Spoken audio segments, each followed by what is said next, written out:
Ustadz, apa perempuan itu tidak wajib cari nafkah? Dia harus ditanggung oleh laki-laki saudara terdekat sesuai dengan urutannya. Ini dari mana ya? Perempuan tidak wajib cari nafkah, harus ditanggung oleh laki-laki. Ya memang ar-rijalu qawwamun 'alan nisa. Laki-laki adalah pemimpin bagi para perempuan. Tetapi ayat ini, surah An-Nisa ayat 34 ini dimaknai laki-laki di sana suami. Tapi memang dalam kultur atau budaya Arab, wanita itu memang ditanggung oleh laki-laki. Keluarga laki-laki harus menanggung keluarga wanita yang tidak punya nasab atau tidak punya suami atau tidak punya saudara yang laki-laki.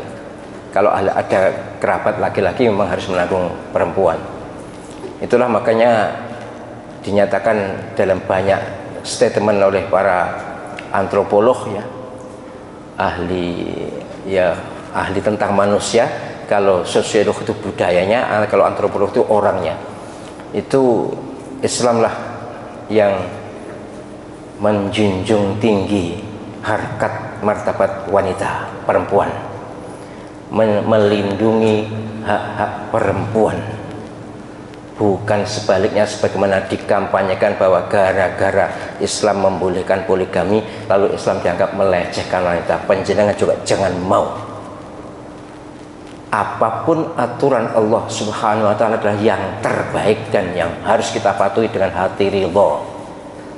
Soal panjenengan sekali lagi, masalah poligami tidak mau itu hak, tapi kalau tidak ridho dengan ajaran poligami, oh bahaya, akan berhadapan dengan Allah SWT karena ayatnya ada, hadisnya banyak. Tapi secara esensial, secara inti, semua ajaran Islam dari semua sudut Islam itu melindungi wanita. Termasuk kalau dalam mazhab 4 ini memang yang wajib mencari nafkah laki-laki. Mazhab lain memang az-zahiri misalnya, tergantung. Kalau yang punya otoritas, punya kemampuan wanita untuk mencari nafkah, ya wanita harus mencari nafkah atas izin suami atau atas persetujuan suami. Tapi suami juga begitu. Sesungguhnya yang diwajibkan, kalau sesuai surat An-Nisa ayat 34 tadi, wajib kalau bagi suami mencari nafkah. Tapi kalau bagi laki-laki terhadap dulure wedok, apakah wajib? Maka kalau bukan wajib nafkah tapi infak namanya. Infak itu kewajiban moral terkait harta. Jadi panjenengan kalau punya dulur perempuan yang tidak ada di lingkungannya laki-laki, maka panjenengan laki-laki, maka panjenengan secara moral dituntut untuk ikut menyantuni wanita ini. Ada ya wanita yang tidak punya kerabat laki-laki. Kalaupun ada jarang ya, jarang. Mesti ada, tapi istilahnya bukan nafkah. Sebab kalau nafkah itu seperti suami pada istri itu nafkah. Tapi kalau infak berbeda. Infak itu kewajiban secara moral ya, terkait harta. Jika ada saudara-saudara kita, terutama zawil arham, keluarga yang dekat, yang ada yang namanya kerabat ya, walaupun bukan nasab tapi kerabat, itu harus ada uluran tangan dari yang mampu, terutama laki-laki. Baik, Ustadz, apa warisan itu harus dibagi sesuai hukum waris? Oh yes, tidak usah ragu-ragu ya. Harta warisan wajib dibagi sesuai hukum waris Al-Quran. Tidak boleh berdasarkan rela sama rela, itu ngarang. Siapapun yang mengatakan itu tidak boleh, karena ayat dan hadisnya jelas. Namanya ayat muqaddarat, yang pasti. Tidak usah ngengkel. Oh, yang penting podolelani. Tidak bisa. Kalau sudah menjadi warisan, sudah pemiliknya sudah wafat, itu namanya warisan.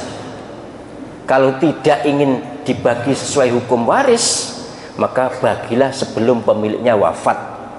Sudah berulang kali saya sampaikan ini. Jangan ngenyang, jangan nawar, jangan ngengkel, jangan merasa seolah-olah kami paling adil, kami lebih hebat dalam membagi warisan. Oh tidak, Allah SWT yang punya kuasa. Ayat Quran, kalau penjenengan nanti baca ayat-ayat mawaris, ayat tentang warisan, surat An-Nisa ayat 7, ayat 11, ayat 12, ayat 13, ayat 14, ayat 33, ayat 176. Memang hanya di An-Nisa ayat warisan tuh.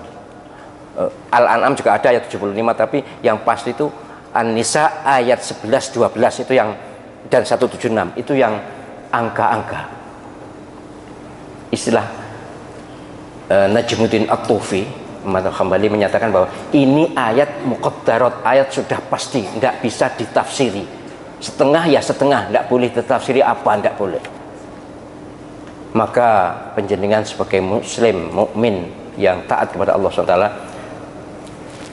ayat-ayat warisan sudah jelas, tidak usah ngengkel, tidak usah ngotot, ya. Dan kepada semua saya umumkan untuk kesekian kalinya, kalau tanya warisan jangan di WA, tidak bisa dijawab. Apalagi rumit loh warisan itu, fikih yang sulit kan soal warisan.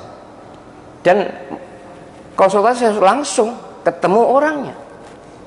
Itu pun kalau yang bersangkutan mau, sebab warisan itu susah, sulit. Diterangkan di pertanyaan itu perinci, WA itu. Masya Allah ya, mohon maaf melalui forum ini saya katakan saya tidak bisa menjawab karena harus diketahui lebih dulu bagaimana status para ahli waris ini. Banyak hal yang harus diketahui lebih dulu baru dijawab, dan jawabnya tidak mudah, ngitungnya tidak mudah, harus memang khusus ada penghitungan khusus ya, semacam falak itu kan juga tidak semua orang bisa. Baik, yang prinsip penjenengan usahakan sebelum wafat harta yang ada di milik penjenengan tinggal sedikit, penting sekali itu. Yang lainnya sudah dibagikan kepada anak-anak sesuai dengan kemampuan penjenengan. Malah kalau masih hidup penjenengan masih bisa membagi anak perempuan lebih banyak daripada anak laki-laki, boleh, tergantung keadilan hati penjenengan. Tapi kalau sudah wafat 2:1 tidak ada tafsirannya, nggak boleh ditafsir macam-macam. Ini nek pengen selamat gak ada masalah di akhirat. Saya memperdebatkan masalah ini aja sudah komet itu, masalah menuntut seolah-olah mengatakan atau seolah-olah memprotes hukum Allah Subhanahu wa taala seperti tidak adil dan sebagainya, itu jangan sampai.